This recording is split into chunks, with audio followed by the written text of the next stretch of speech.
Let's get into how to use the battle reports to facilitate designing divisions for the current battlefield conditions. Probably the first thing to talk about is combat width. If you click on a battle bubble here, it brings up the battle details, and there's a lot of information here. You can mouse over just about anything and get details about it. Right now we're going to talk about division width or combat width. So in the center here you see 135. I'm hovering over it. It's giving combat width, and it's saying down at the bottom of this info, planes have a combat width of 90 and combat width per additional direction is 45. And what that relates to, if we bring back up the division designer, you can see down here at the bottom of the middle column of stats, combat width of 44. So hovering back over the battle report, combat width of 90 means that I could put 2 of my 44 combat width divisions into combat, and then the additional combat width per direction of 45 means I could attack with 1 more unit from each side. Putting that into practice, using this example here, we see that this tile is surrounded by quite a few of my own. Using that information about planes, I can take 2 of my divisions from the initial attack direction and send them in. And then from this tile that also allows me to attack from, I can send in 1, and that would be for the 45 from that direction, 45 from this direction up here, and 45 up here. And now if we look, you can see that I have 1, 2, 3, 4, 5 of my own divisions attacking the enemy's 2. I'm going to grab this stack of 3 divisions that are standing around and throw them into. Now I unpause, and it went really quick so we didn't see it. I'll try it again up here. So I'll send in 2 here, 1 here, 1 here. There we can see 4 versus 4. Now I'm going to grab this additional stack of 3 and unpause. And now you can see that those additional units that exceed the combat width are down here in the reserves.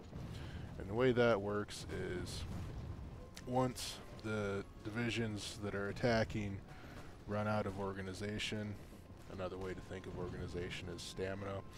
Once they run out of stamina, they'll stop attacking, and then a reserve division can jump in. One thing to note about using reserves is that once a division is committed to reserve, it stops recovering organization. So it'd actually be better to micromanage by letting the first 4 divisions I sent in get low on stamina and then commit the reserves so they have additional time to recover. The organization, let's relate that back to the division designer. That is that stat here. Generally speaking, infantry divisions increase organization and everything else decreases it. If you have a tank division you're using for attack, if you can get 40 organization on it, that's actually pretty good. So let's look back at this battle report again. If we hover over this little sword icon, you can see the tooltip for it and see that it stands for soft attack. It has the base value and then a bunch of modifiers.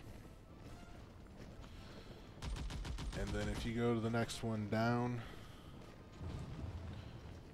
you can see that that is the heart attack. It kind of looks like, I don't know, a rocket being launched. And between attacker and defender, those two icons represent the same thing and are the same values on the division designer. So if we go over here, soft attack and hard attack are the top two on combat stats. Soft attack generally comes through infantry and especially artillery or rocket artillery. Let me switch out this division to empty.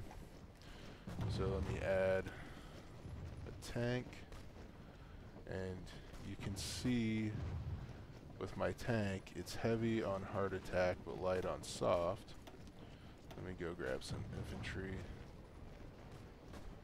and watching me mouse over that, you can see that the infantry have about 14 soft attack and 3 hard attack.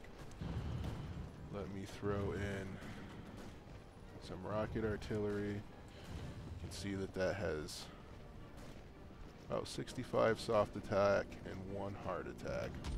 That's how you bolster those two. Defense and breakthrough are where we have a little bit of divergence in values. So the defender uses defense, and that mostly comes from infantry. You can see when I add this infantry that it almost doubles the defense and adds very little breakthrough. So heavy infantry divisions are great for defense. The attacker uses this value called breakthrough. So breakthrough is kind of your defense value on attack. Not really a great naming convention. I don't know, they should have had something better, but anyways.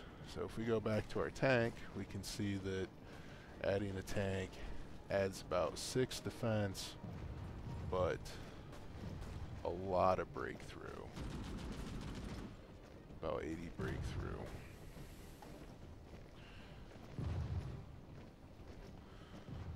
So with that in mind, if you want to attack your enemy, you should probably use armored divisions that have a lot of breakthrough, and if you're trying to defend, you want to use those heavy infantry divisions that have a lot of defense. So one last thing to mention in this video is the hardness. You can see it as a scale below all the stats, and that's telling you whether you're taking soft attack or hard attack. And if you hover over the little squares with the plus icon, you can see the composition of the division. And I'm not going to get into a lot of detail about that because it's kind of a complex calculation. There's other people who've done it, explained it much better than I could. So if you're interested in it, look at that. If not, the quickest breakdown is you want to take your division in with the opposite of what the enemy has. So for these guys looking at it, you can see that they have more soft attack than hard attack. That would mean that it would be more beneficial for me to take in hard divisions against them. But in this case, example, they're so overmatched that it doesn't matter.